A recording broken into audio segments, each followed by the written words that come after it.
বয়স কিমান হ'ব 25 মান হ'ব ল'ৰা ছোৱালী আছে পত্নী আছে নে কেনেকে হৈছে নিজৰ ঘৰতে মানে ফেনটো বেয়া হৈছিল এইটো নিজে মানে ঠিক কৰিব গৈছিল ঠিক কৰাৰ পিছত মানে এইটো অৱস্থা বেয়া হৈ আহিছিল এতিয়া কৈ আছে যে মই পোষ্টমৰ্টম আছে বৰষুণ দি আছে বৰষুণত কিন্তু ঘৰ ফেনটো বেয়া হৈছিল সেই সময়ত মোৰ ভাইটিয়ে ফেনটো ঠিক কৰিবলৈ গৈছিলে যোৱা অৱস্থাত বৰষুণো দি আছে এতিয়া ফেনটো কিবা শ্বৰ্ট কৰিলে কাৰেণ্টে তাত হোৱাৰ পিছত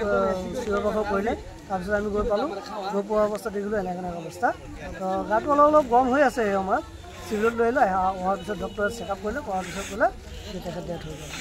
বয়স কিমান হ'ব তেওঁ বয়স 28 বছৰ হ'ল 28 বা 30ৰ ভিতৰত ল'ৰা ছোৱালী আছে ল'ৰা ছোৱালী দুটা ছোৱালী এজনী ল'ৰা এটা কি নাম ল'ৰাটোৰ নাম জানো মৃত্যু হৈছে কি নাম তাৰ আশাদুল ইছলাম আশাদুল যাৰ মৃত্যু হ'ল তাৰ আশাদুল ইছলাম